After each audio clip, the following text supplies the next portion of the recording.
নমস্কাৰ সকলোলৈকে Deepika kitchen and ব্লগজৰ আন এটি ৰেচিপি ভিডিঅ'লৈ আটাইকে আদৰণি জনাইছোঁ। আজি আপোনালোকৰ বাবে ঢেকীয়া শাকৰ ভাজিৰ ৰেচিপি লৈ আহিছোঁ। ৰেচিপিটো ভাল লাগিলে ভিডিঅ'টোত লাইক, কমেণ্ট, শ্বেয়াৰ আৰু চেনেলটো ছাবস্ক্ৰাইব কৰি ৰাখিব।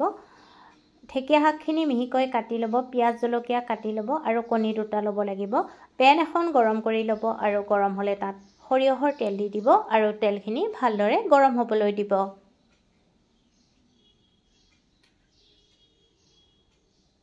এতিয়া কাটি লোৱা পিঁয়াজ আৰু জলকীয়াখিনি দি দিব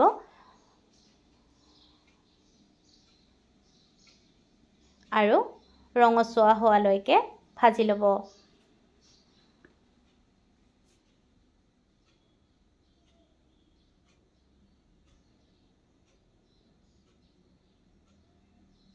এতিয়া কাটি লোৱা ঢেকীয়া শাকখিনি দি দিব লাগিব আৰু শাকখিনি দি ভালদৰে ভাজিব লাগিব।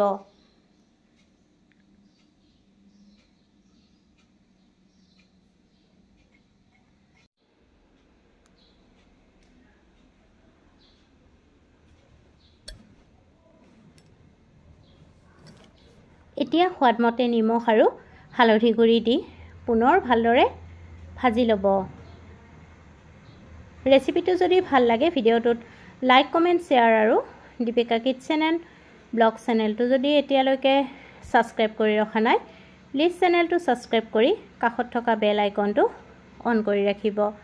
তেতিয়াহে মোৰ আহিবলগীয়া ভিডিঅ'ৰ নটিফিকেশ্যনবোৰ আপোনালোকে পোনপ্ৰথমে পাব। এতিয়া তাত অলপমান সৰিয়হৰ তেল দি দিব আৰু তাৰপিছত তেলখিনি ভালদৰে গৰম হ'লে কণী দুটা দি দিব লাগিব।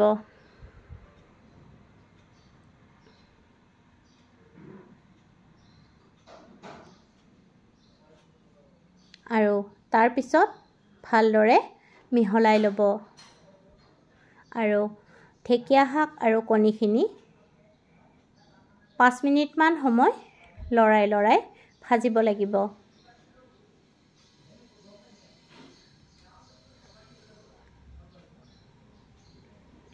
এই ভাজিখন খাবলৈ খুবেই সোৱাদ লগা হয়।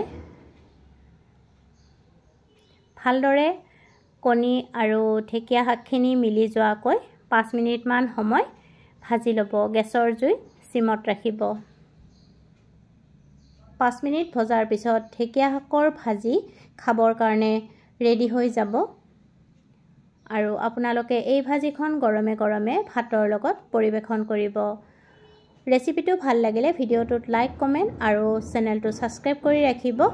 পুনৰ উপস্থিত হ'ম এটি নতুন ৰেচিপি ভিডিঅ'ৰ সৈতে। আজিলৈ আহিলোঁ। ভিডিঅ'টো শেষলৈ চোৱাৰ বাবে অশেষ ধন্যবাদ জনালোঁ।